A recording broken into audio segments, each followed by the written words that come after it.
Cornerstone Institute has assembled a formidable panel of experts to discuss the issue from a diverse set of perspectives. And it gives me great pleasure to introduce them. We've got Onika Makwakwa, who leads the multi-stakeholder engagement across Africa for the Alliance for Affordable Internet. The Alliance focuses on advancing good practices in policy and regulatory frameworks for affordable access to broadband. Onika is a consumer, civil, and digital rights advocate. She has managed and pioneered various national and international campaigns and policy change processes for women's rights, civil rights, consumer rights, and media and digital transformation initiatives. Onika, thank you and welcome. We're also joined by Advocate Tsheliso Tipanyane, who is the Chief Executive Officer for the South African Human Rights Commission. Tsheliso spent over 13 years in the SAHRC as head of research. He was mainly responsible for the monitoring of economic and social rights and access to information rights before becoming the chief executive officer. Tsheliso has written extensively on human rights issues and was admitted as an advocate of the High Court of Lesotho and South Africa. Lazola Kati is the national campaigner on communication rights for the Right to Know campaign. She is a Pan-Africanist and African feminist and an activist who believes that access to the internet is a fundamental right. Lazola holds a bachelor's degree in social sciences, majoring in political and international relations. She also has a postgraduate diploma in political and international relations with a specific focus on security studies and diplomacy. Martin van Staden is the head of legal at the Free Market Foundation and editor-in-chief of the Being Libertarian LLC group of classically liberal publications. He has published articles in academic journals and several books, including a 2017 book titled The Real Digital Divide, South Africa's Information and Communication Technologies Policy. Martin is pursuing a master's degree in law at the University of Pretoria. I am Jan Vermeulen. I'm an investigative journalist focused on the technology sector and editor-at-large for MyBroadband. I have the honor of moderating our panel discussion tonight. This evening was made possible by the hard work of the team at Cornerstone Institute in Cape Town.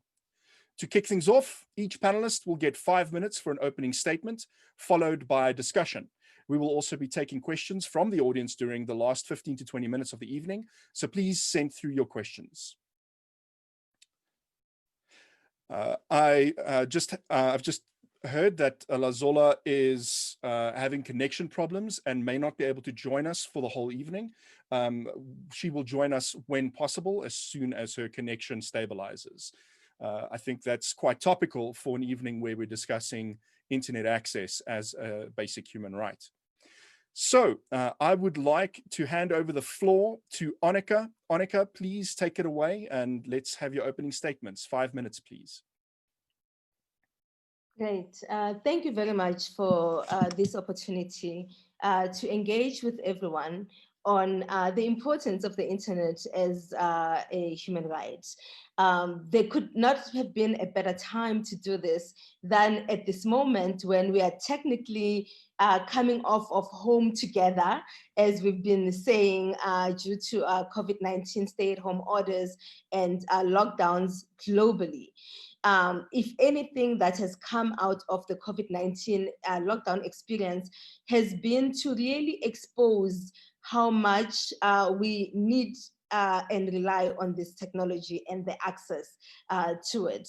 The access to the internet is a fundamental right from where I come from. However, when we look at where we are today in terms of connectivity, only half of the world is connected to the internet. And that number becomes even more troubling when we look at the African continent in particular, where we are still at less than 40% of our population being connected online. Yet we've quickly moved to an era where access, and actually for South Africa in particular, we are coming from a 67 days when a lot of activity in our lives had to take place over the internet, even though we still had a population of 60% or even more people who could not have access to connectivity. What's unfortunate with the lack of connectivity and having not gotten to a point where we fundamentally push for everyone to be connected online is that the people and the population that's currently not connected to the internet is likely the population that mostly needs to be online, to be able to take advantage of the opportunities to really transform their lives by, whether it's learning opportunities they're tapping into or business opportunities that they're able to access by virtue of being on the internet. And there's various reasons. We can get to this later of why people are still not connected, from lack of infrastructure. But number one reason in a country like South Africa, where we have the infrastructure connection in most places, has been affordability. The United Nations has a standard that the internet should cost no more than 2% of average GNI for 1 gig of data per month. But the reality of that is that 1 gig of data is really not sufficient for you to have meaningful connectivity on a monthly basis. But also many countries, South Africa included, still are not meeting this basic standard of 2% connectivity. And that becomes even worse for populations that live on less than $2 per day, and that is those who are on the lower income quintile of our population. So they miss out on opportunity of truly being able to use this for transformation. And I'll just close off by telling a very quick story of a young boy in Pretoria, in Atteridgeville, who used to get in trouble at home because he would walk for kilometers to go and connect to the nearest hotspot.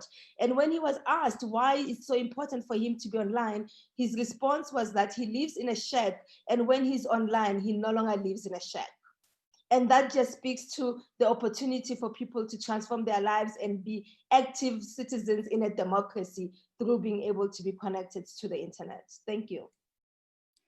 Thank you so much, Annika. That story is beautiful, and when I read it in one of your writings, it really hit home for me. It's something that I experienced in a very different way. Obviously, I've had the privileges of having not living in a shack, but in brick and mortar homes for most of my life, and so I can't relate to that part of the story, but that connecting to the internet and being able to be whatever you want to be, you're not limited by your physical shell or your current circumstances, truly is powerful. And with that, I would like to hand over to Cheliso Tipanyane. The floor is yours, sir, and 5 minutes, please.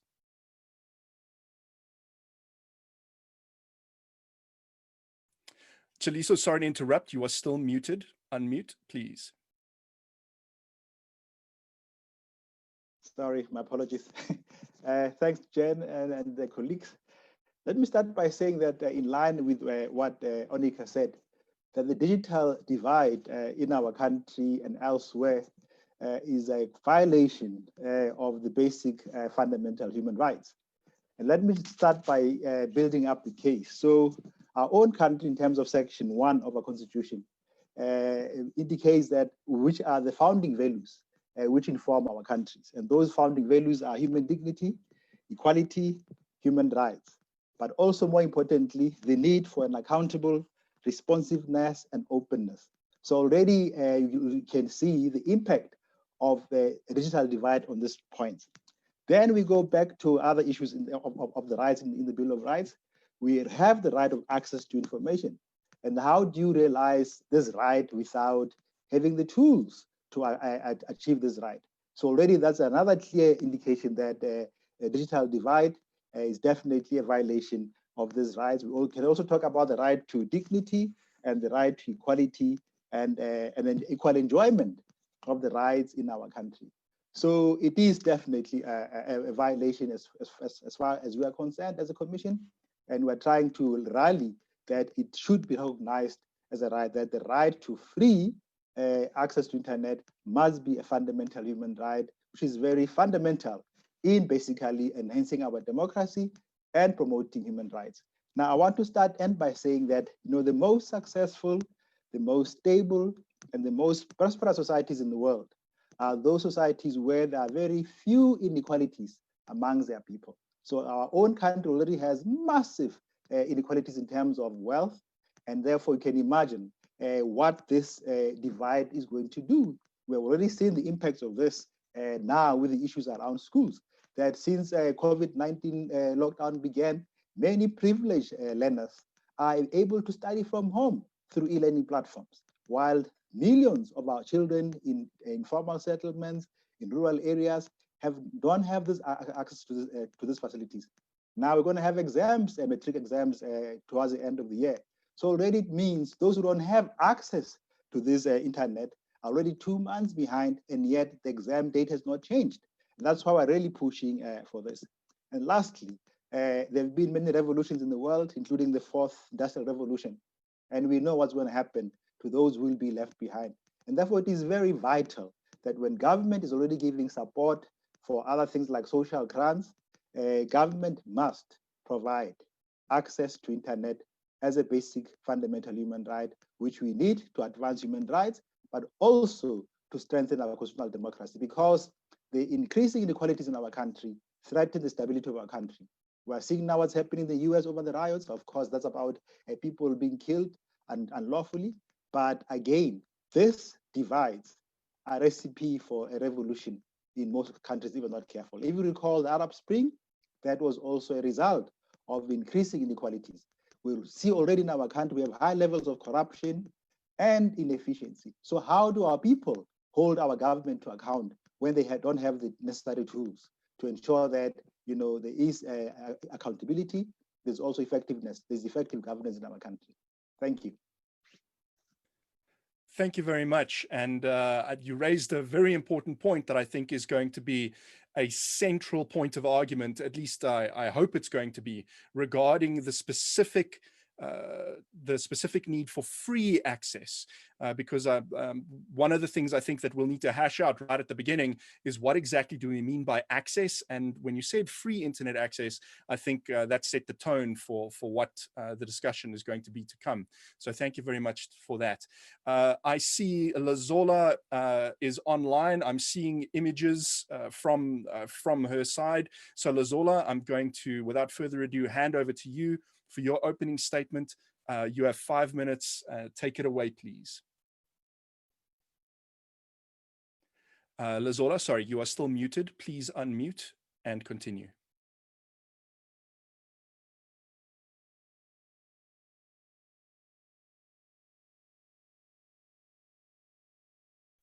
Got it. Okay, can you hear me now? Loud and clear, please proceed. All right, after many internet issues, we are here. Thank you very much for having me on this platform to have this very important discussion. I mean, I'm going to follow with definitely the steps with our first two speakers that definitely I do believe, and we as a writer do believe, that access to internet is a fundamental right.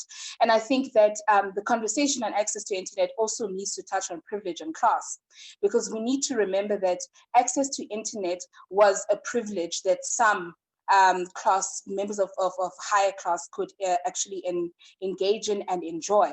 And now the issue is that in this century, in the year 2020, this is a fundamental need.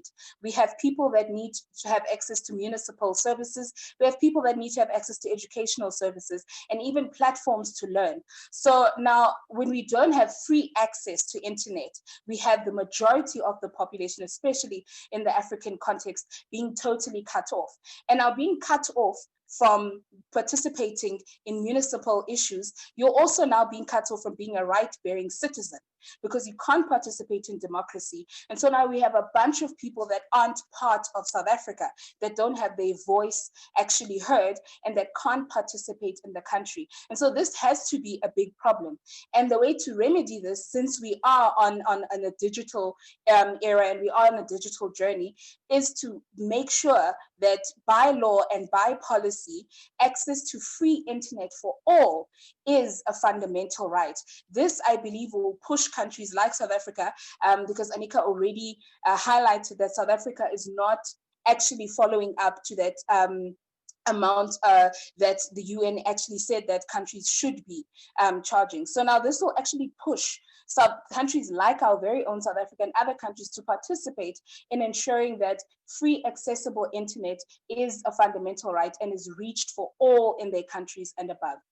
So as an opening statement, I definitely agree that it's a very important discussion to have, and maybe to even have ways on how to make internet accessible, free internet accessible. Definitely. Thank you so much for that. And that is an area I really hope we get to explore this discussion, is the nitty-gritties of the how. How does one make this happen in a practical sense? Because I think a lot of the discussions fall down at the idealism, but there must be a way to do it, and let's dig into that. And so with that, thank you so much. I'm going to allow Martin van Staden to make his opening statement. 5 minutes, please. I should start by saying that there can be no doubt about the importance of internet access. In that respect, I agree with every single speaker that has spoken before me. The internet has revolutionized practically everything, and there is no aspect of life that it does not significantly influence today. Everyone should ideally have an unlimited and quality internet connection for a fraction of what it costs today, and even more ideally free, if that could ever be achieved. But we need to be careful to not confuse important things, even extremely important, with human rights. The last 500 or so years of human history has been the story of dominated peoples fighting for the recognition of their dignity and liberty by political aristocrats. They did not want luxuries and handouts, but wanted to pursue their affairs without molestation or interference. This was because they recognized that all human beings, regardless of who they were and where they were naturally ordained with certain claims. These claims are not provided or supported, but are inherent and obvious and connect to the human person. Simply, these claims are to be left alone if so chosen, and to make one's decisions insofar as those decisions or conduct does not violate the very same claims of others. And this might seem unduly theoretical, but it is important to bear in mind that all practical applications are of theories. And if we get the theory wrong, the application of the incorrect theory would tend to result in absurdities, impracticalities, and we need to emphasize impracticality, and even atrocities. The nature of a human right lays in its inalienability and its universality. Inalienability means that the right cannot be taken away and it cannot be voted away. It attaches to the human person and can never be severed. Universality means that the right is enjoyed by all people everywhere, but it also means that human beings have always had this right for as long as humankind has existed. Both of these requirements for the existence of a human right of necessity means that no right can be created anew. There is no way to create a new human right, because if this were possible and dictators and tyrants would rejoice at this idea, then it would be possible to also take away human rights in a legal and a justifiable sense. And that clearly violates the principle of inalienability. Since the internet, as we know it today, has only been around for about 3 decades, it cannot be said that it has ever been a human right, since ancient and historical peoples could never have had a right to something that has only recently been invented. And if we deem it possible to add internet access to a list of human rights, then we allow for existing human rights to be removed from the same list. Internet access may, on the other hand, become a legal or a statutory right. But let me stress, it can never be a human right. If we want to make it a legal right, then we have to and we must look at practicality. The nature of human rights that I've discussed allows everyone to enjoy those rights equally in every society without exception. But if we start adding human rights in the sense of entitlements that must be provided, then the story changes radically. Suddenly, it will depend very much on how wealthy a specific society is, and specifically how much tax revenue a government can collect for it to provide that right to citizens. In South Africa, it is by now well known that tax revenue has been collapsing for government long before the COVID-19 lockdowns began. Our downgrade, for instance, was always on the cards. It's not COVID that triggered it. But COVID has absolutely exacerbated that situation by causing more joblessness and causing multitudes of businesses to close that will no longer be paying taxes. There simply isn't any money to provide internet access to or even most South Africans by the government. For internet access to successfully become a legal, not a human right, it would mean that the government must significantly scale back its regulatory apparatus and allow economic growth and production, job creation and entrepreneurship, so that in the end, in a few years' time, it can collect enough taxes to bring about such a right to internet access. As Taliso says, the most prosperous societies in the world are those with the fewest inequalities. But I would like to add that those are also the societies with the greatest respect for private property rights and free markets and economic freedom. And that is the surest route to ensure our society becomes wealthy enough so that we can practically even start talking about guaranteeing a legal right to internet access. Thank you very much.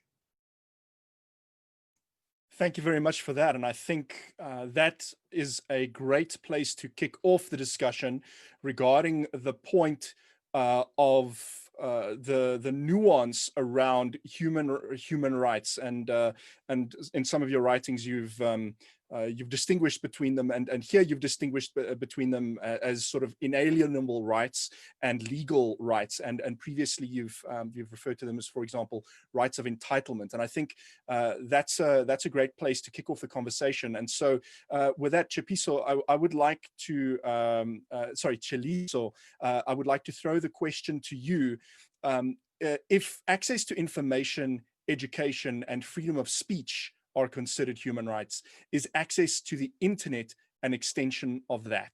Let's take it from there.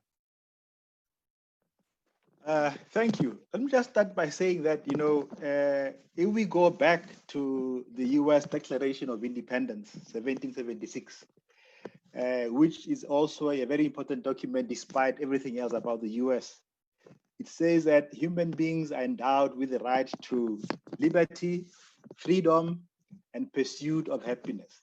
And these three pillars have basically informed the expansion of human rights. So human rights have been evolving and increasing from time to time. Of course, other people might have a different view about that. But certainly to your question, yes, to a large extent, like right to water, right to speech. So the internet, rights to internet basically help to facilitate these other rights. That's why, for example, we say the right of access to information is a gateway to the enjoyment of other rights, because without information, what can you do? So in that sense, you can say, yes, the right of access to internet, free internet for that matter, facilitate the right to access to information, which then also helps to give effect to other rights. So you can see it as an extension if you want to avoid the argument that we should not be expanding on the basket of human rights. But I'm saying you can expand on the basket of human rights, because when evolving communities, some of the rights which we didn't have 100 years ago, we have them now. Thank you. Thank you very much for that. Oneko, do you have a comment to add on this question? Yes, certainly. I think for me, it's really around the lines of looking at access to the internet as the utility for us to be able to enjoy this access and rights to information, right? So without it being seen as a basic human right, then how are we able to enjoy our right to access to information?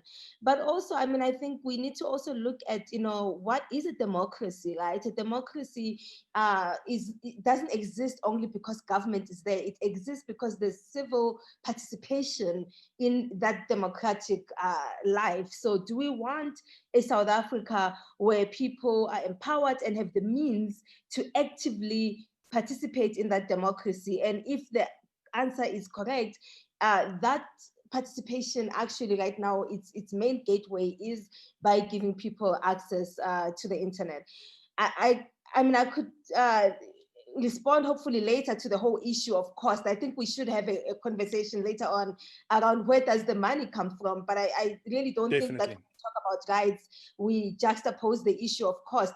If we say that fundamentally every child has a right to an education, we make sure that we find the resources for every child to have a right to education. And likewise, we would do the same for a right to access to the internet.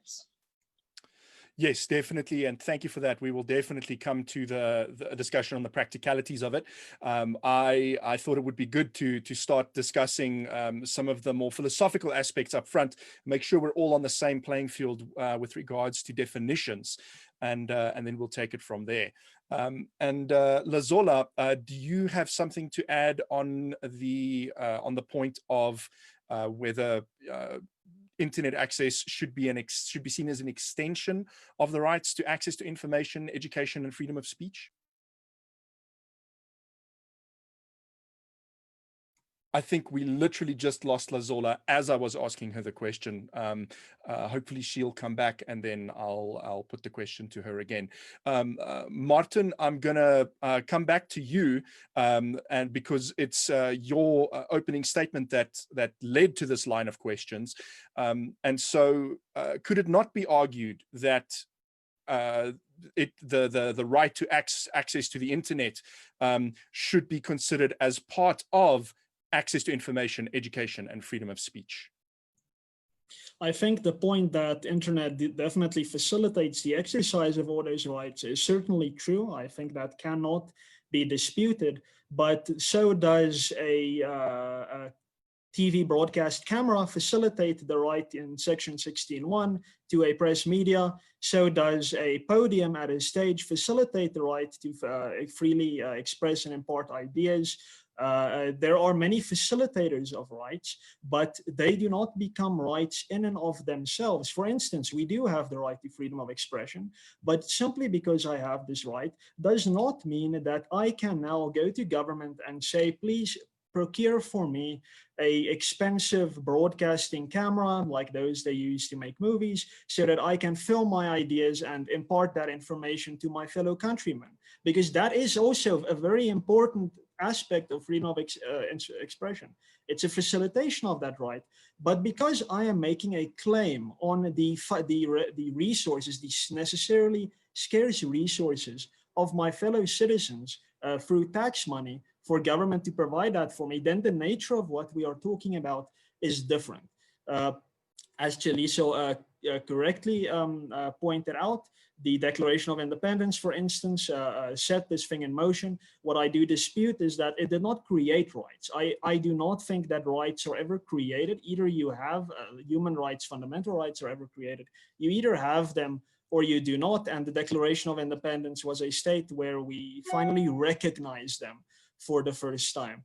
But since then, we have discovered this distinction between liberty rights and so-called entitlement rights. And liberty rights, you simply need to be left alone, and that is the sphere of where human activity can take place freely. A right guarantees freedom. And then when we talk about these entitlements, and when I say entitlement, I don't mean to belittle it. It is when you are making a claim on the resources of other people to provide that for you. So there is a significant difference between these two things. But on that, I must emphasize and put it beyond question that I agree completely that the internet is extremely important to the facilitation of our rights. And I think as civil society, we should absolutely all put our heads together and work towards making internet access more affordable for everyone. But given the reality of our scarce resources in South Africa specifically, we need to be careful and we need to be very cautious.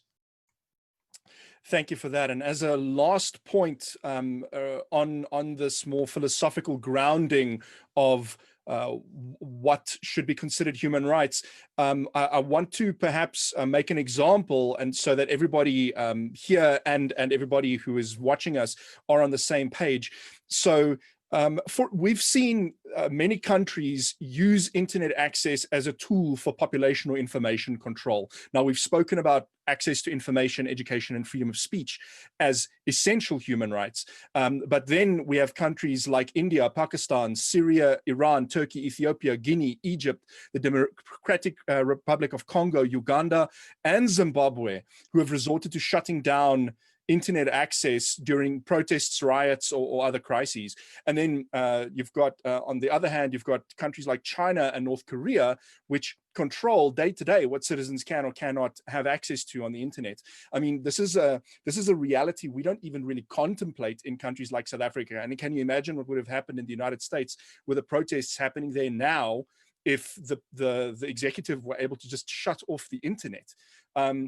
So I think we're all on the same page when we say that this is a violation of human rights, or am I mischaracterizing that? And if this is a violation of human rights, then at what point do we draw that line of something, internet access becoming a human right versus becoming a privilege, for lack of a better word? Martin, I'm going to throw that back to you immediately, and then I'll open the discussion to the other panelists. Absolutely. I think you correctly note that we're all on the same page on that. And that is in the respect where I would say internet access is in fact a human right, but only if conceived correctly. And that means that as a free human being, as a citizen, if you decide to connect to the internet, that is your God-given or your nature-given right to do so. And the government has no authority, no legitimate authority at least, to take that away from you. And I think this illustrates somewhat well the point that I was making about if we conceive of human rights as this somewhat fluid concept where you can add more and where you can take away, and that is, I must emphasize that again, if the idea is that you can add, then it must necessarily be that you can subtract. And that is what we see with many dictatorships, maybe not in ancient years, but recently, where many dictatorships justify what they do in the interests of protecting some nebulous idea of a right. Many times when internet access is cut off, there is talk of protecting the dignity of the president, for instance, whereby a president is being insulted. So the human right to dignity of the president is being protected by stopping protests, etc. And stuff like that does happen. And we should not add to that by weakening the moral force of the notion of a human right. We should be clear on what a human right means. And that means those things that attach to your humanity simply because you are human. And I think the answer to that has been clear. And this is the so-called first generation of rights. And it was the first generation, it is the core. And I think that we've added to that has been a conceptual mistake. But then again, where it is possible to expand welfare services, we can have that conversation. These entitlements, we can have the conversation where it is possible, but we need to get the conceptualization correct in order to enable us to have that conversation. Thank you.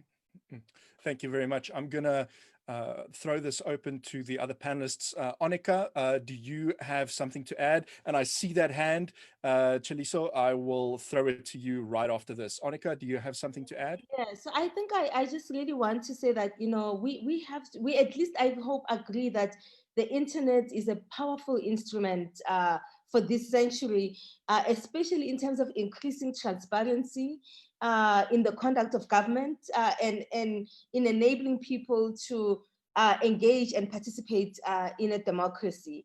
And therefore, for me, if we agree on that fundamentally, that it's an important and fundamental tool of democracy, then it behooves us to figure out, I think the issues around cost, what you take and what you don't take, are the how. So, but if principally we agree that we are at a time in the 21st century where access to the internet is a fundamental right, it is not fair that we have children in this country who are not learning, while children in other provinces and you know who either go to private school or schools that are digitally based, who are able to continue the same type of education. I believe one of my of the panelists raised this issue earlier on, that we currently have a situation where education is digital, but more than half of the children's nation are not able to learn because of that. So based on that, for me, you know, if education is a fundamental right, access to information is a fundamental right, then access to the internet should equally be a fundamental right. And our job is now to figure out how do we enable it as a fundamental right, as opposed to still debating whether it is or not. I'm not sure, but that's sort of where I am in terms of what I'm hearing at this point. Thank you very much for that. And Chaliso, I'm going to cede the floor to you. You wanted to add something. Yes, thanks. Just back to the philosophical issue. About 100 years ago, the rights of LGBT rights were not recognized at all. So it does show that human rights do evolve. And human rights, even though they might be endowed by the supreme being, but human beings, as part of that democracy, do keep on coming up with new rights. That is at least that is school of thought which I come from. That we'll always find ways of giving effect to new rights in order to maximize what the declaration says: our right to liberty, freedom, and pursuit of happiness. And secondly, it is a fundamental role of the states. Actually, some people say the only role of a government, of a democratic government, is to give effect to human rights. So where there are weaknesses, the state must fill the gap.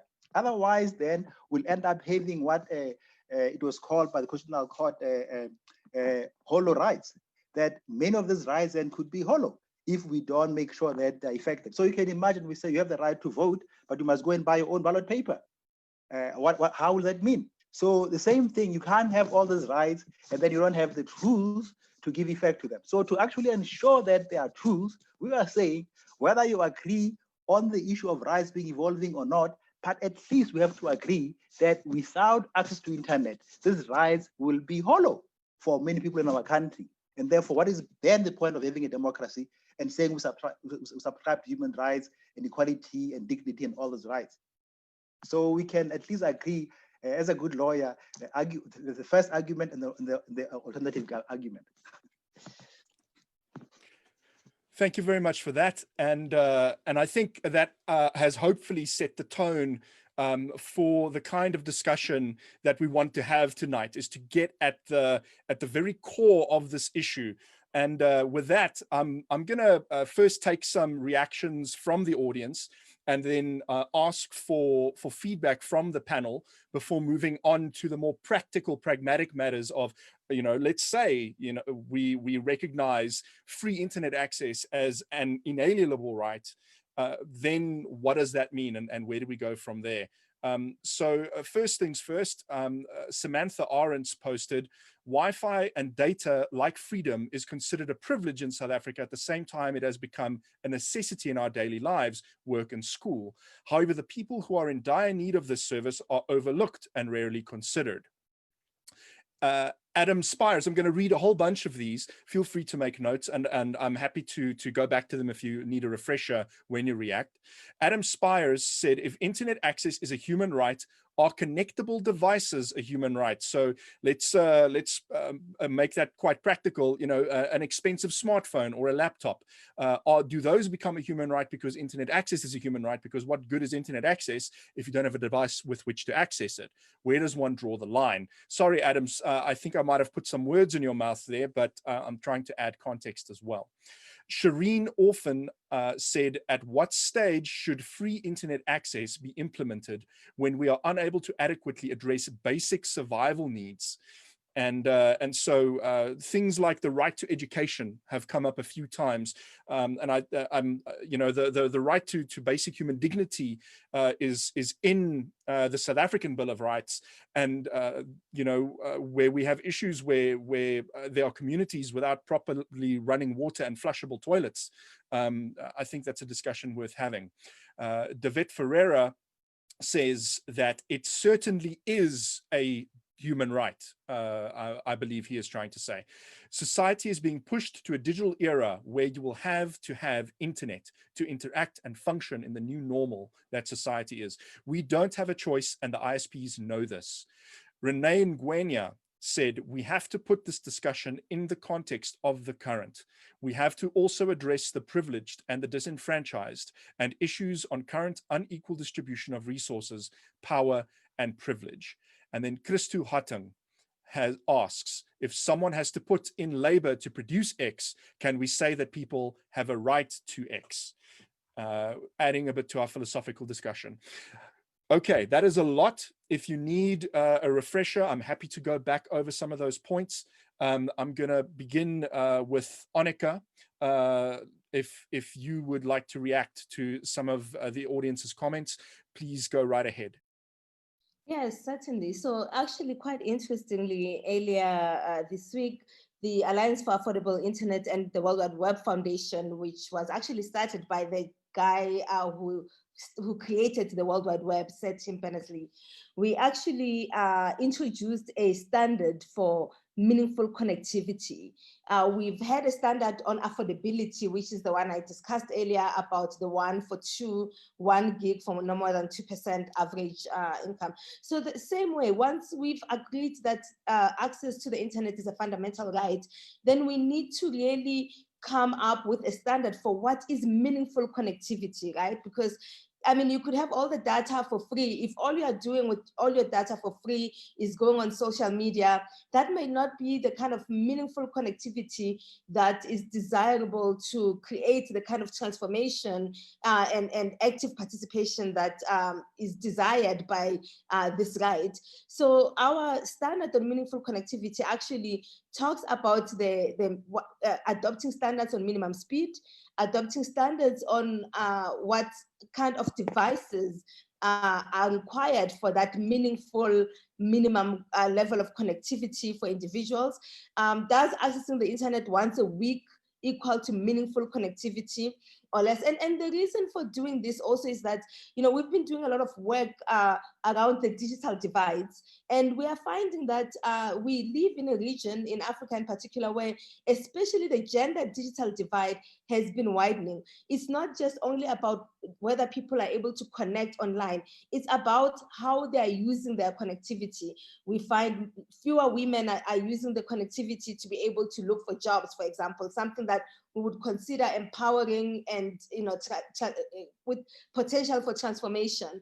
And therefore, it behooves governments to come up and adopt these standards around making sure that that connectivity is not only affordable or free, but also that it is meaningful for the kind of economies. I mean, if you read manifestos of pretty much all of the governments in Africa right now, everyone is talking about the digital economy. This digital economy is not going to just happen. It's going to happen because you've developed the digital skills that are required to drive the economy. You've made sure that there's a minimum basic skills for people to interact. We are talking about digital IDs. How are you going to navigate digital IDs? You know, so the same way with education, we had a minimum literacy standard of this is what we consider a literate person. So what are those standards on the digital platforms that ensure that everyone has some minimum level of access to be able to enjoy their rights online the same way that they do offline as well?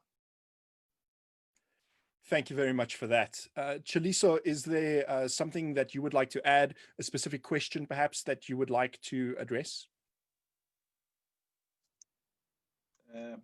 Thank you. I just want to say, you know, governments have a responsibility to make sure that the interests of their people are advanced. And we are now in the digital economy. So we really need to do everything possible to ensure that, you know, we are not left behind. And therefore, we need to find appropriate standards and methods and mechanisms to ensure that, you know, this right is enjoyed. So I just want to say, for example, we are told we lose over 50 billion rands a year due to corruption. So clearly, there are other ways in which we could minimize this and then be able to afford what is definitely essential for the growth of our economy, for the strengthening of our democracy, and enjoyment of human rights. So basically, we have no choice but to join the digital era as effectively as possible as all South Africans, and ensure that most South Africans or all South Africans are able to join this highway if we really want to succeed as a country. Thank you. And perhaps I'm going to throw a couple of specific questions at you. To the audience members who did ask questions that were not directly answered right now, I will circle back to them towards the end. But a specific question here was, if internet access is a human right, are connectable devices a human right? Where does one draw the line? And secondly, at what stage should free internet access be implemented when we can't service the basic survival needs of some of the members of our community? You want me to answer that? Yes.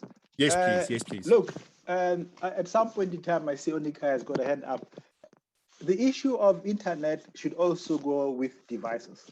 And therefore, we need to see, those who don't have devices, how they could be helped. Because otherwise, it also remains a hollow tool for those who don't have the devices. But also, in our country, there are still areas where you don't even have internet or proper connectivity. So that also has to be addressed.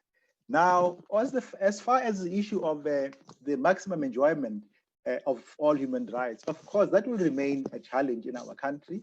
There is high levels of poverty and unemployment.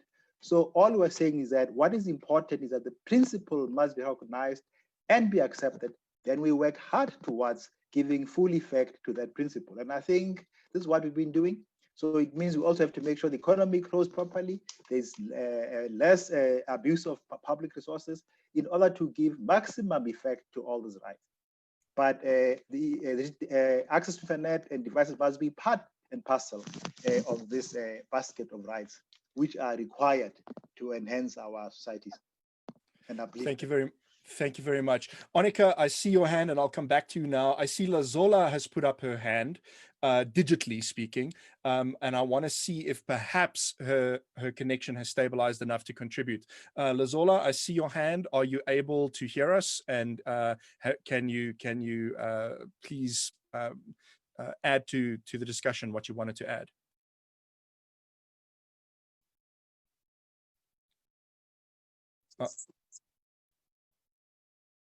Hi, thank you for giving me that opportunity. Can you hear me? I can hear you loud and clear. Please proceed.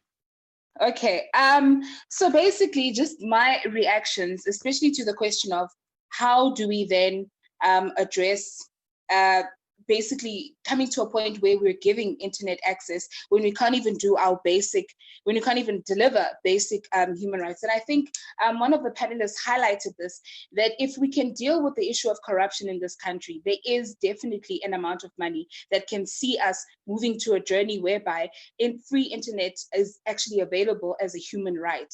And I think that's mostly important, is that when we look at this kind of question, we need to first look at why aren't we there yet? Why don't we have access to internet? I think the most important thing we need to start dealing with is corruption.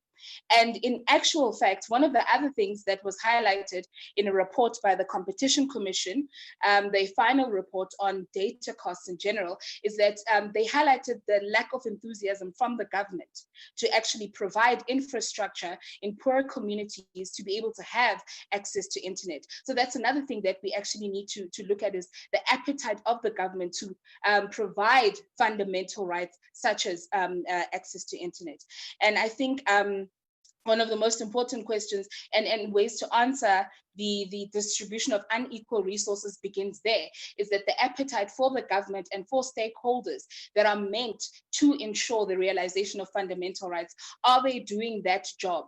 Then we can start dealing with then which comes first. But I do believe that a human right that is internet and access to internet can be realized in the same category as what we recognize as the right to life, the right to water, the right to fundamental rights, if we can deal with the enthusiasm of the government itself and stakeholders, and especially corruption within this country.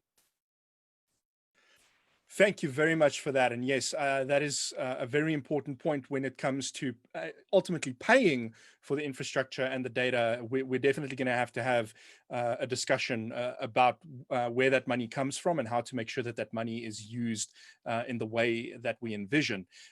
With that, Martin, I will come to you right after this. Onika had her hand up. Onika, please, I expect that you wanted to speak to those two questions I raised.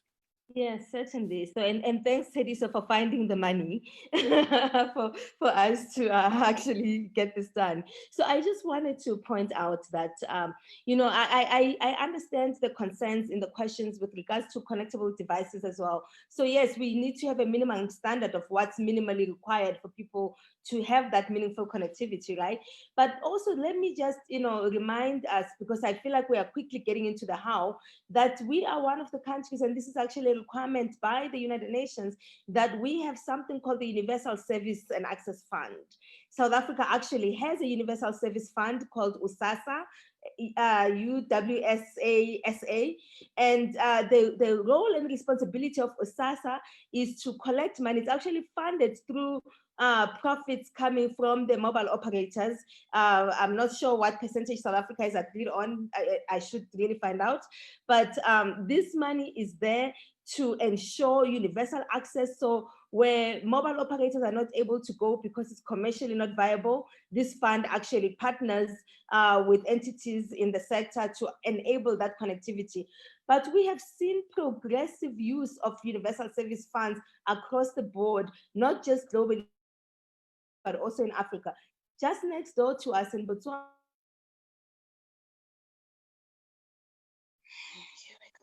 Sorry, Annika, for some reason, I think right? we've So that's lost you. one way that There you we are. You're back. That's one way that you ensure access for people. Then the other way we've seen in Ghana, for example, is beginning to subsidize handheld devices for education. So they are, we already have a structure that exists with a responsibility and a mission to ensure universal access. And it doesn't have to necessarily only fund infrastructure. It can also fund public access connections through hotspots. It can also fund devices. It can also fund digital skills development. And so for me, the issue is not really around the lack of resources. It's around how we are efficient with the use of existing resources to ensure that we reach the requirements that's needed. Thank you very much for that. And yes, the comments coming from the viewers is also very rapidly getting into the hows of it, and so we will rapidly proceed that way after I give Martin a chance to respond. One other comment that came in from Jacques Jonker was, "Nothing can be free, unfortunately. All outputs require inputs. Things cost money, or more generally, resources, because nothing can be created from nothing." Martin, I wanted to give you an opportunity to respond to the audience questions and comments we've received thus far, and specifically those two questions that I've raised to the other panelists. Connected devices, are those a human right as well? And how can we think about providing universal internet access when we can barely provide some of the basic survival needs of some of the more vulnerable members of our society? Yeah, I think those two questions go right to the nub of the matter. And the first one speaks very much to the slippery slope of whereby if we start recognizing facilitators of our rights as rights in and of themselves, the laundry list of rights is virtually endless. It will keep going as time goes by, and unfortunately, resources are not unlimited, and we will reach a point where governments simply cannot provide those things.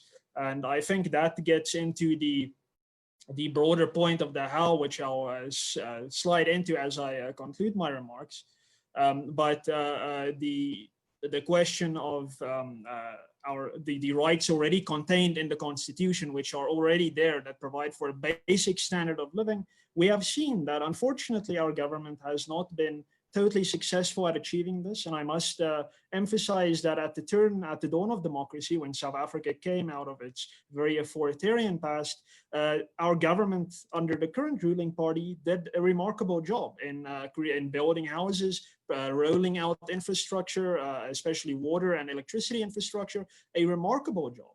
But we must remember that those years were years of not extreme economic growth, but respectable economic growth. Government was receiving the funds, and there was enthusiasm from the private sector.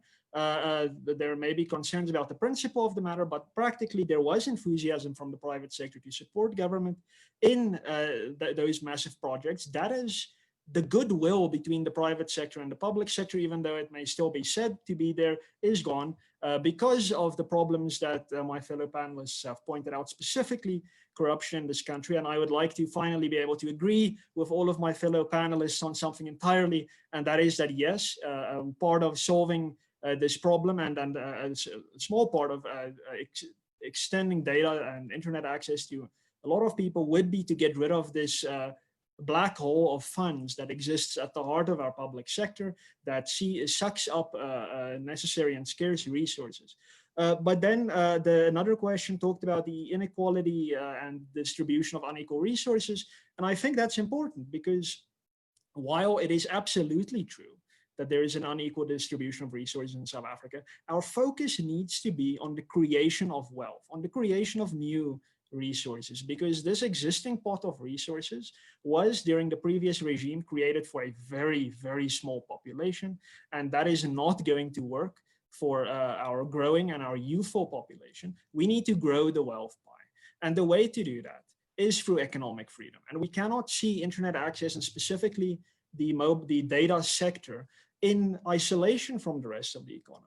And allow me to be radical here and say that through policies that our government has unfortunately pursued, that has strangled the economy, that has strangled the life out of our economy, disrespect for private property rights, threatening right now to really undermine private property rights, invasions of civil liberties, intense regulation, and of course we cannot omit discussing how Eskom has unfortunately recently totally failed at its singular job.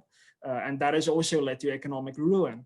We need economic freedom. We need government to step back, to allow the economy to grow. Entrepreneurs, and I'm not referring to big white businesses. When I talk about the economy, I'm talking about the small guy, the entrepreneur who just wants to start doing something, but who can't because of regulations and red tape. That needs to be gone.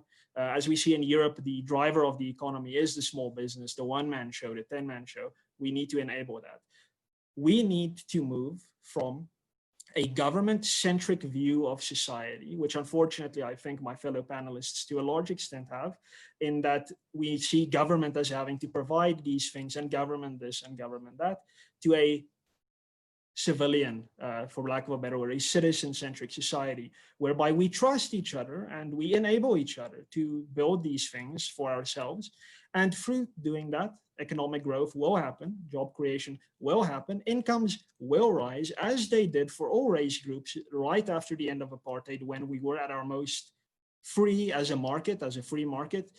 Since then, it's been more regulated, but that is when incomes really rose across all racial groups, and that hasn't stayed. So we need a free market across the board, and that at the end of the day, as it has in the West, as it has in the East especially, which is often not emphasized, has led to people rushing into the digital age with all vigor, and with government then being able, with the resources now available, to provide these very important things.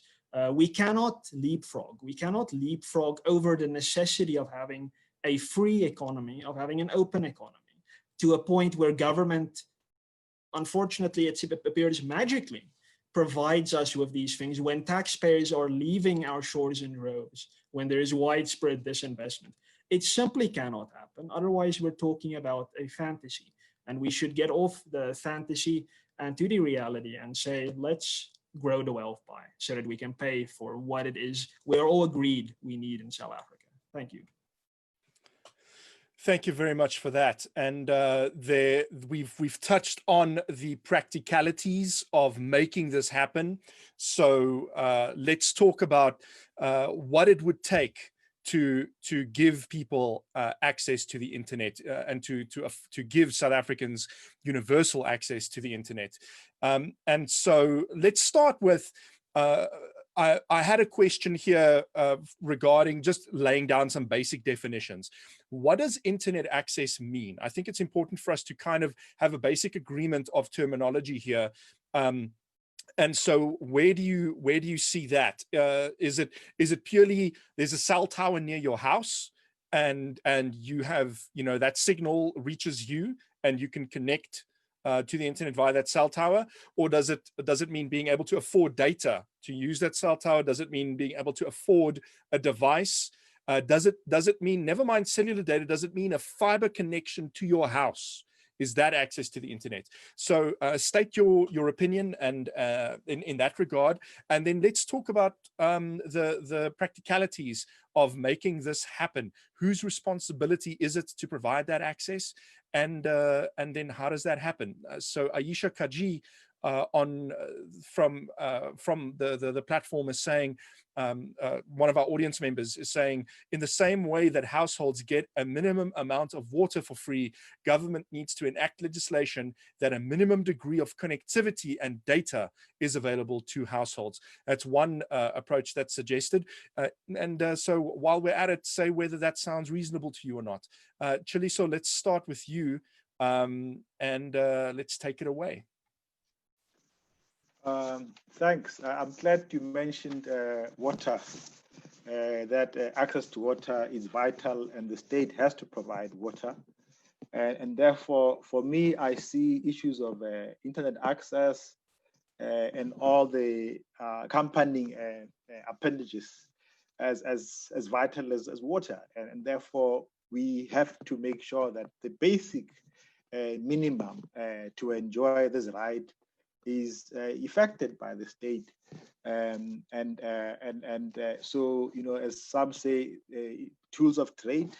I see access to internet and the accompanying equipment around it as also tools of enjoying human rights. And I just want to say, you know, we also need to take. I mean, we should. There's one view about government. But, you know, we are the government. We are the ones who elect governments. We are the ones who influence government to what kind of policies which we need in order to give effect to our rights. So that is a more progressive approach which we take about governance. Governance is not some big brother, big sister. We are the ones who determine those policies. So we should actually look at ourselves and make it very clear what kind of governance we want, which will best give effect to these rights, including the policies. And I think it's high time South Africans basically stand up and make these demands. And therefore, we don't see government as a monster, but we see government as a facilitator of the people. And if government does not meet these rights, then it must be replaced by another government. As simple as that. Thank you for that. That is hard hitting. Before I let you go, though, so using water as an analogy, and this is perhaps simplistic, and do call me on it if I'm straw manning it, but you know, it's one thing to talk about having a tap, accessible access to it, you know, access to a tap and running water, which a lot of communities in South Africa don't even have. But then, I mean, government doesn't supply cups or buckets or anything for you to drink the water out of, or to carry it in, or kettles to boil it in. So in terms of internet access, do the same principles apply? So government's responsibility is to provide a certain level, and then beyond that, it is the citizens' responsibility to make sure that they can use it. Thanks. Each right has got its own requirements. So the right to water is different from the right to health. For health, there are other things which government has to provide to give effect to that right. So the principle is this: we need to make sure that the rights are not hollow. So whatever is required to make the right of internet a meaningful right will be required, just like what we need to make the right to health as opposed to the right to water. I'm not an expert in IT, but certainly my view is that internet must be made the right, and those who don't have the means must be given facilities to be able to access and enjoy that right. And there are standards which we then have to agree, and the government must work towards that. And of course, our failure in the past 25 years to make sure that government delivers adequately in terms of water should then not stop us to push for government to do better in this very important right, which is very, very vital to the advancement of our country in the future. Because if we miss this highway, then we'll actually have greater difficulty in creating a necessary economic framework to be able to address even the rights of water. Thank you very much for that. And just to the audience, I want to let you know, Kendall, Byron Ross, I see your comment, and June Knight, I see your comment. I will raise those with the panelists in due course. Before I just wanted to give the panelists a chance to respond to this line of questions first. I wanted to see Lazola, are you online? Are you able to hear us? And would you like to respond? Yes, I am online, and I would like to just give a short response. Thank you. Please go ahead. You are coming through loud and clear. All right. So with regard to your question, what we have advocated for is that first and foremost, we should be able to have an affordable amount of data, just like the participant actually suggested, like they hand out a certain amount of water and electricity. So we had actually submitted to the Competition Commission that there should be an affordable amount of data that is allocated to the poorer participants of democracy in the country, right? So that then facilitates the road to actually cell towers in each street that allow for the street to actually connect to it. And then that at least provides free access to internet to each of the streets. But the beginning of it all is that we need to recognize that free access to internet is an essential need. And so to answer the question as to who should provide this, it should be the government, because in our social contract with the government, they are the ones that the custodians, and they're the ones they're supposed to assist in helping us realize our essential needs, our fundamental needs. So first, we need to realize that free internet access is not a privilege, it is an essential need. And then we can start having a conversation about which is the state. Because if we're going to go into a citizen-centric sort of perspective, then in South Africa, as the stats stand, we're going to rely on the rich, we're going to rely on the privileged, and they are going to also be the people who are going to be the primary writers of policies when it comes to using this internet access. Hence why the importance is to ensure that the government, as the essential stakeholder, then pushes this sort of affordable access to internet. Cool. And I'm going to put a pin in that. You've raised an important point, and I do want to circle back regarding a bunch of questions regarding the practicalities of saddling government with this responsibility. But before that, I wanted to give Annika a chance to respond to these questions. And after that, Martin. Government is absolutely responsible for ensuring access to the internet. So just to go to your question with regards to what connectivity and what's this access to the internet. So in this region, unfortunately, a lot of people still connect through mobile because we don't have as much broadband to the homes. But in terms of what we are beginning to advocate for a meaningful connectivity that we want governments to adopt, it is, we define it as regular access to the internet, being having daily access to the internet. Having an appropriate device, preferably a smartphone. It doesn't have to be on the top end of the cost spectrum, but it could just be an entry-level smartphone that enables you and gives you the functionality for you to be able to consume the content and conduct business online. You should ideally have enough data. At minimum, if you have data at home, unlimited broadband to the home or place of work.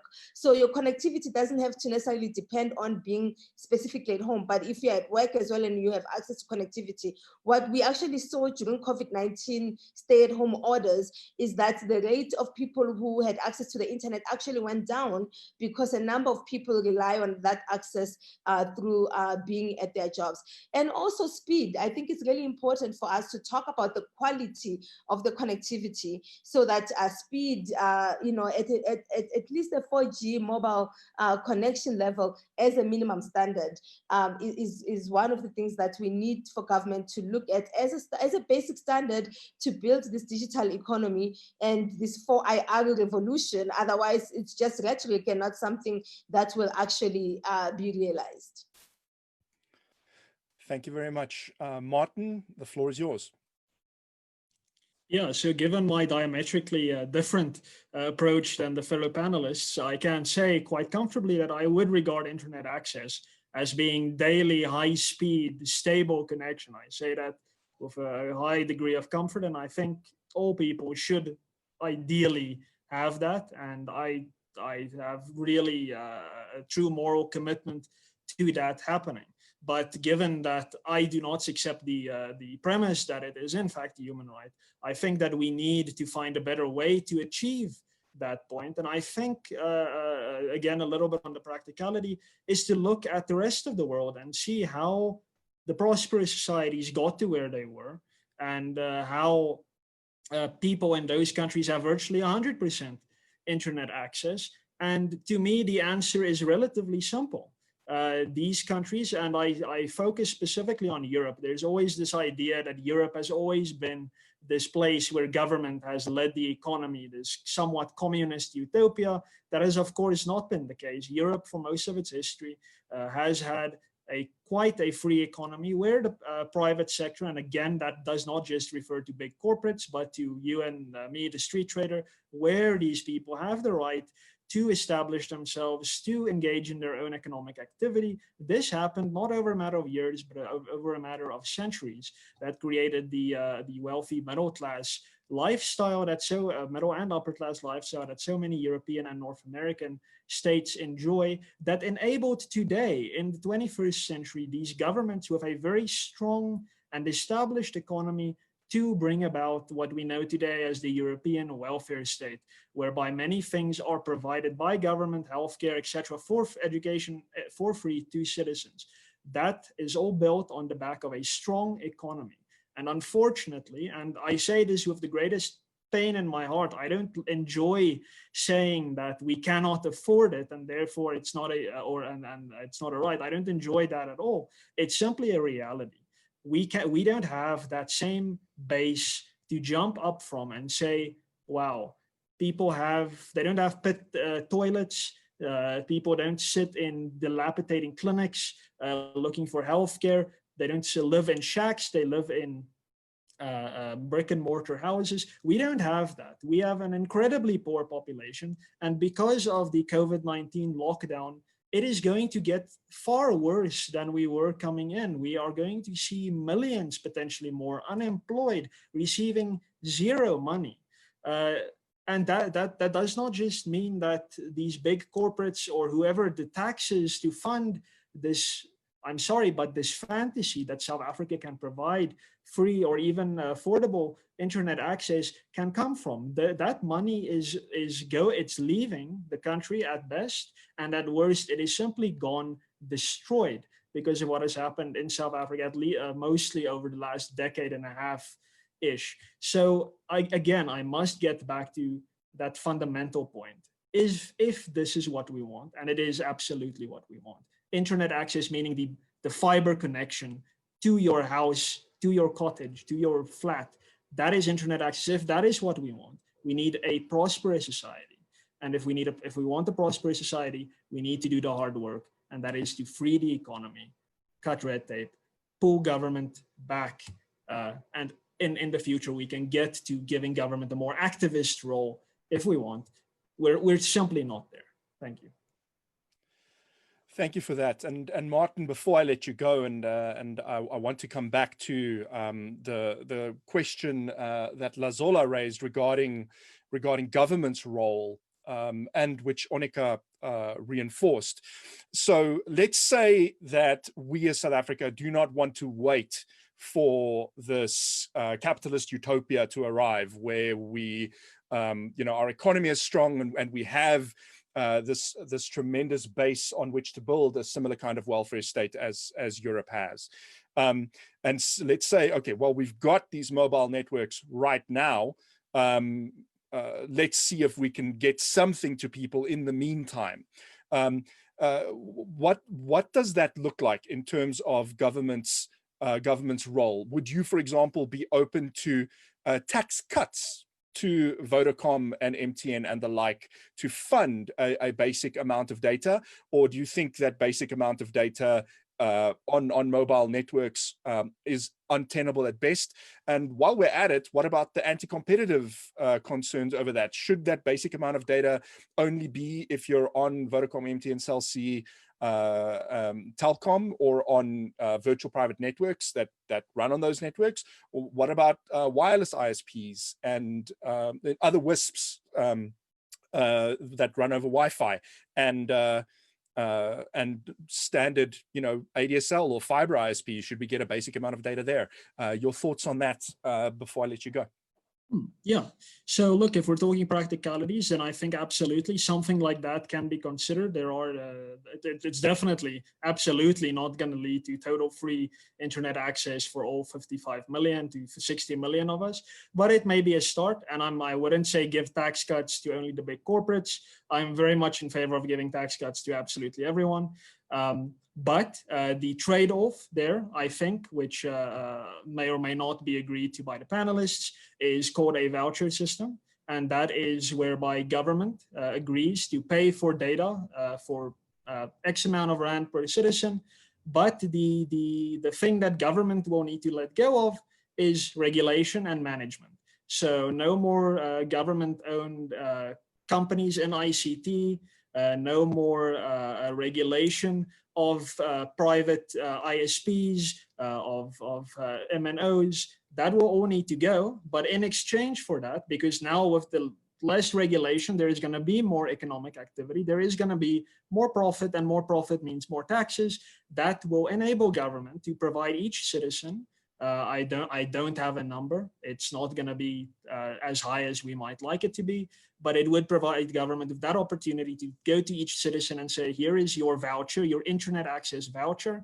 You can use that to purchase internet access from a private ISP of your choice. And there you have it. You can have fiber, whatever you want. The money is yours. You get to use it on internet access.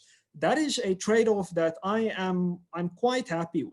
What I'm not happy with, and that is what our government has not learned from the European states and from the United States, for instance, is that you cannot have, especially not at our level of development, you cannot have a welfare state and a regulatory state at the same time. You have to choose one. If you want a welfare state, you need to get rid of stringent regulation so you can pay for the welfare state. And if you want a regulatory state, then you need to get rid of the welfare state so that there could be money that compensates for the economic activity that the regulations squeeze out.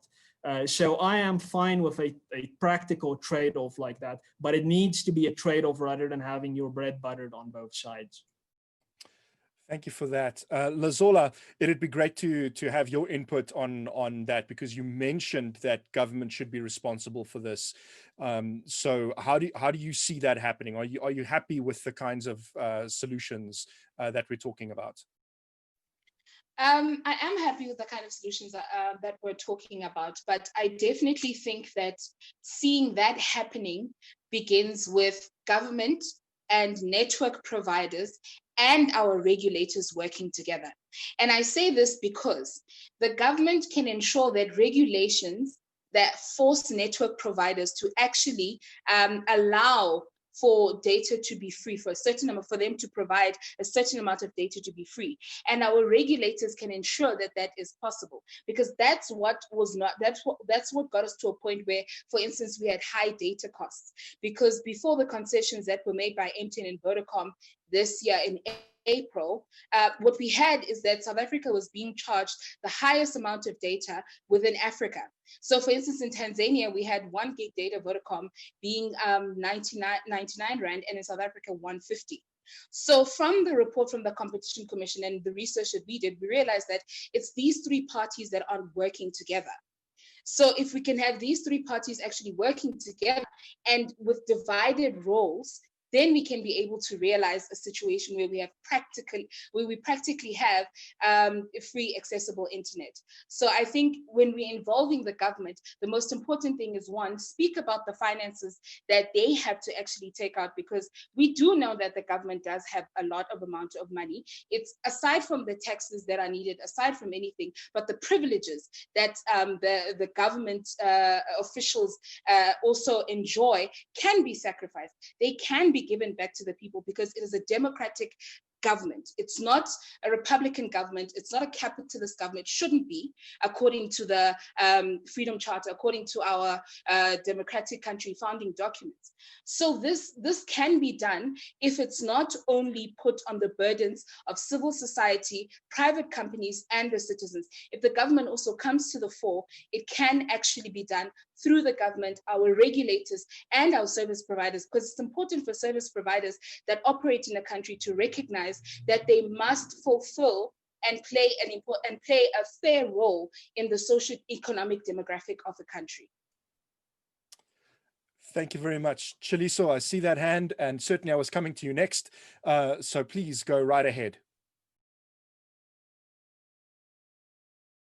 You're not coming through there for some reason. You are unmuted, but I don't hear you. Yeah, that's strange. Oh no. Please go ahead and see if you can troubleshoot the microphone on your end. I don't know if maybe the battery of your things have died. Yeah, there we go. Well, I can hear you loud and clear now. Yeah, I was going to say, maybe to Martin, as a constitutional lawyer, we have a bit of a challenge. First of all, I think we all agree, including Martin, that we do need to find an appropriate solution to this problem. It's of vital importance in many aspects. But now, from a constitutional point of view, we have Section 7 of our Constitution, which clearly states that it is the responsibility of the state to promote and protect and fulfill human rights. So what is important really for us is, how do we ensure that the government creates a conducive environment for this right to be realized in how it regulates or it does not regulate, and in how it uses private sector, and how it manages the economy. And that's actually where the focus should be, because we cannot say the state should not play a role. The state at this point in time is the most appropriate entity in our country in the context of our political history and everything else. Unfortunately, unlike Europe, we never had 30 years of exploiting other continents to become rich. So we have to start from where we are. Secondly, we're inheriting a country with so much inequalities where 70% of Black South Africans live in poverty. So how will they get access if we're going to rely on capital? So we need to find the balance between all the streams to make sure that we do give effect. So the state still has that responsibility. Maybe it's our fault that we are not pushing government to come up with more smart policies in how this right could be given effectively, and also grow the economy as well. Thank you very much for that. Annika, I would like to give you the last word on this particular point, and then I will move us on to the closing part of the discussion today. Since we've talked a lot about the economy and things depending on the economy, I think it's really important for us, since we are talking about the internet, to note that the future of even our own economy is digital. And therefore, in order for us to have these aspirations of economic growth, we have to participate in the fourth industrial revolution, where the bulk of the economy is going to be coming from. We are already seeing, like most countries, a decline in traditional sources of revenue, like mining. For countries like Nigeria, all revenues are declining, but the sector that is actually growing in all of those economies is the mobile telephony sector. So how do we prepare the future innovator? How do we prepare the future business entrepreneurs of South Africa? The Bongane in Atteridgeville, who has to go to a hotspot in order to connect, is by making sure that they have the minimum access to that's required for them to participate in that economy as well, because the economy is not just for those who are in business only, it's also for those who are aspiring a future in participating in that business. It's for consumers too. So when we talk about not regulating the sector, it also becomes quite problematic, because the regulator is not there just to only regulate business, but they're also there to regulate for consumer protection. And we have seen that when we have a regulator that is not as active in regulating the sector, we ended up with a situation where we did not have competition, and actually the cost of access was quite unaffordable. I mean, Lazola just gave us an example with Tanzania, but quite frankly, even today, with the concessions made by MTN, South Africans are paying 99 rands per gig of data. Nigeria, MTN, 99 rands gives you 4.5 gigs of data. So, there's still a long ways that we need to go, and it requires both government, civil society, and private sector to come to the party to ensure that we have affordable and meaningful access for everyone. Thank you very much for that. And on the topic of MTN Nigeria versus MTN South Africa, I know MTN has given comment to the effect of, and I don't want to get bogged down in the technical aspects of it. I know folks are probably quite tired of hearing the mobile operators cry about spectrum, but certainly MTN has highlighted that it has like probably quadruple the amount of spectrum in Nigeria than it has in South Africa. And we're slowly seeing that problem alleviated here in South Africa, and hopefully they can deliver on that promise. More spectrum means lower prices. That's what they promised. And so hopefully when that happens, Annika, do you want to add something? Let me just quickly interject on that. I mean, this complaint on spectrum is something we are very used to anytime we talk about cost of data. The reality of it is that the conversation about spectrum is directed at government, but it's consumers who are complaining about data, right? So it's really a really nice way to shift focus on an issue. But let's just look at what recently happened. Vodacom and I'm not sure if MTN, but they were given free spectrum in response to COVID-19 to help us deal with congestion and the heavy demands. What happened during that time? Vodacom actually launched 5G. I mean, I don't remember in the conversation when they were being given the spectrum and the speeches that were made, 5G being part of the conversation, and yes, maybe there is a way that 5G kind of alleviates some of the traffic, but the reality of it is that spectrum was to alleviate congestion and deal with our bandwidth with issues that continued while they were launching 5G spectrum, because most of us don't even have 5G devices, so I think that's a separate conversation. But I mean, and a good example to show that we need a regulator who regulates the sector and the behavior of the corporations. And I would love to get into the technical aspects, but as you say, I think that is a separate discussion. For right now, I would like to give everybody an opportunity to make a closing statement after I read a couple of messages from the audience. An important question that I did not get around to was raised by Kendall Byn Ross, who asked, is there a way to make certain types of websites accessible without data, make them available for free? It's called zero rating in the industry. Perhaps learning institutions' websites, social media, and news websites can be free, for example. So quick comment from me, that is starting to happen in response to COVID-19. In fact, some disaster management regulations obligated the mobile network operators and other ISPs to make some of these websites freely available. If you wish to use your closing argument, panelists, to address this issue, a question I wanted to add to this is, what about anti-competitive concerns when it comes to zero rating? Is that something that a developing nation such as ourselves should be worried about? Or should we just make WhatsApp free, allow zero rating as widely as possible, just so that people can get access to services? And then a comment from June Knight, who said, what if we see access to the internet as something that could solve some of our other problems? Access to the internet means that all students, no matter where they are located, can access quality education, lectures that could be live streamed. Imagine nurses and clinics in rural areas being able to access healthcare information and meet with specialists when needed. I'm worried that the approach of this discussion is looking at how to limit what people are able to access instead of opening it up further than what we currently have. We have an opportunity to create something better. And then Bulelani Ndinwa said, we need a model specific to South Africa and its diverse, unequal society. We can't look to European countries for direction. Their models are not designed to address our unique situation. And perhaps, Chaliso, I'm going to start with you, so you can make your closing statement, and then we'll move on. Thank you. As Nelson Mandela said, it's in our hands. to make sure that our country and as many people join this digital economy. And therefore, we need to push the state as well as other companies, the private sector, to ensure that we as a country do maximize our contribution and involvement in the digital divide. I do agree, digital divide can also help people in rural areas. So can you imagine, for example, if you don't have to go to a bank anymore, you can do banking through internet from a rural village. What will it mean for the economy? So SASSA grants, for example. It's in our hands. Thank you. Thank you so much. Lazola, I would like to throw it to you to make a closing statement.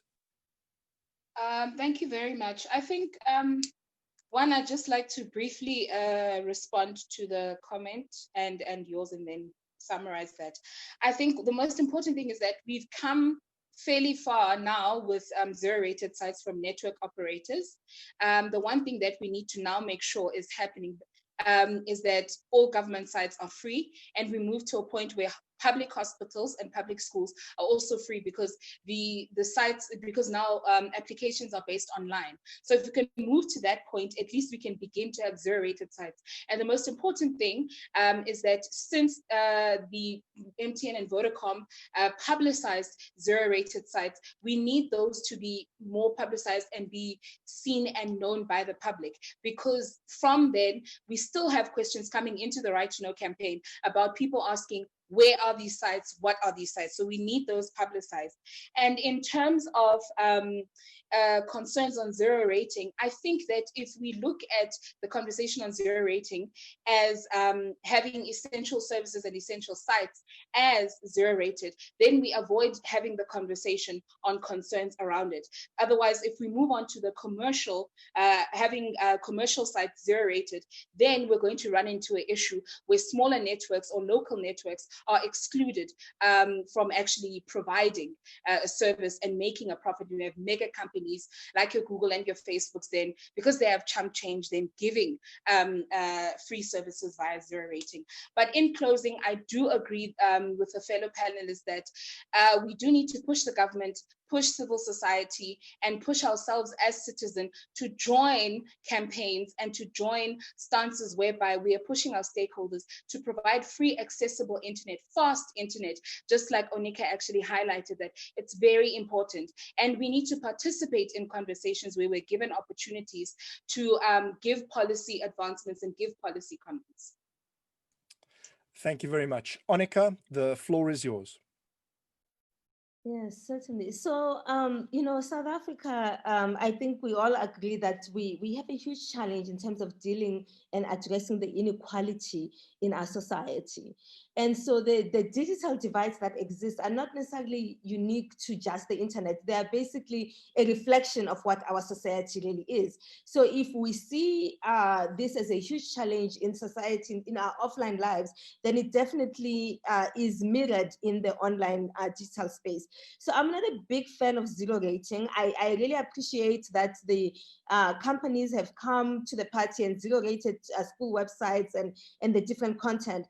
And perhaps that's where we start. But ultimately, I would like to have citizens be able to have minimum allowance of digital access and have them make the determination of how best to utilize those allowances, similar to what the citizens of Tshwane had when they still, the good old days of the Tshwane Wi-Fi.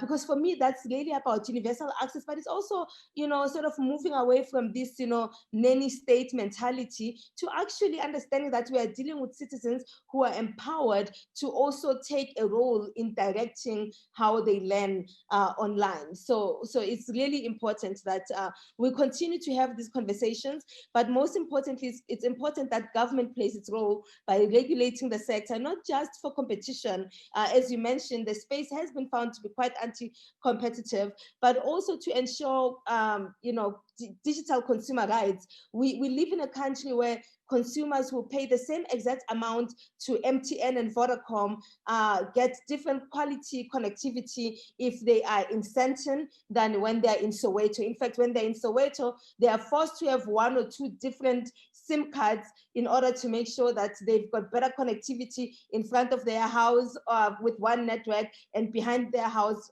with another network. So we are beginning to see apartheid of service within the sector as well. And it's really important that we fight for universal access that is equal for everyone, and everyone can be able to afford it. Thank you very much for your closing comments, Annika. Martin, I'm going to give you the last word. The floor is yours. Thank you. So the entire field of economics can be summed up in this phrase: there is no such thing as a free lunch. That is economics at the beginning, and that is economics at the end. June Knight's comment and this idea of zero rating, those things sound great. And I think especially what June said, that is something that we want to eventually see in society, and we should all embrace that. But all those things will cost money. Data and the thing you see on your screen does not fall out of the ether from the cloud. People actually have to work to project that image onto your screen. People have to be paid to do that, and money is not an infinite resource. There is huge potential in South Africa. The government white paper of energy white paper of 1998, for instance, proposed demonopolizing Eskom and allowing private entrants into the sector. That never happened. And the multitudes of foreign companies that lined up to come in, create jobs, create infrastructure, and make what we've since experienced as load shedding something that never would have happened, that simply went away because government ideologically could not commit to privatization, that swear word. And as a result, we've had load shedding, we've had economic contraction over the last few years, and very, very little economic growth, if any.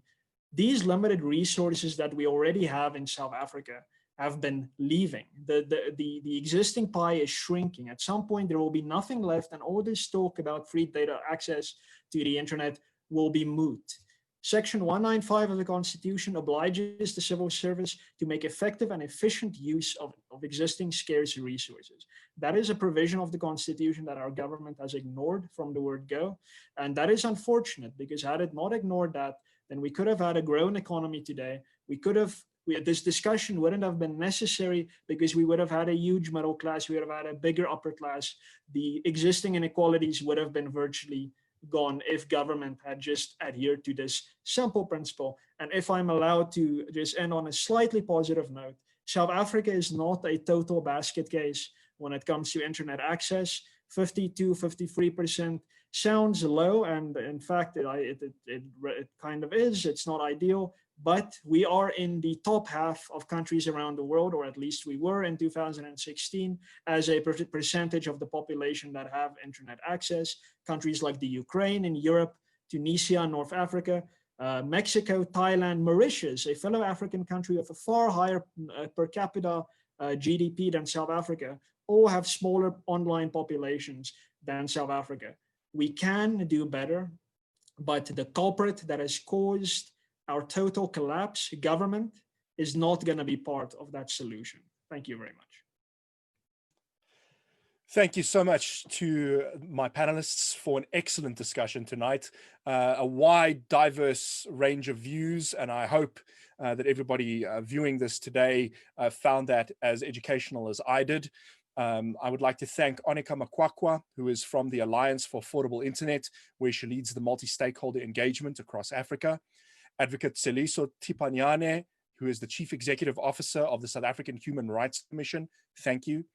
Lazola Kati is the National Campaigner on Communication Rights for the Right to Know campaign. Thank you for your contributions. Martin van Staden is the Head of Legal at the Free Market Foundation. Thank you for your contributions. Thank you all again for taking the time tonight to share your experience and your views. For the folks who were not able to tune in, please share. Everybody who's watching right now, please share this video so that those who were not able to tune in tonight are able to see this important discussion amongst such an expert panel out there. There will be a video available on YouTube as well tomorrow, so you can share that link in addition to the Facebook link. There's a link for people to sign up to the newsletter where they can get updates on all critical dialogues. Please sign up to that. Our thanks again to the Cornerstone Institute, which made this evening possible. Cornerstone is a private, not-for-profit higher education institution in Cape Town. I've been Jan Vermeulen. You can find me on Twitter and most of my work on my broadband. Good night.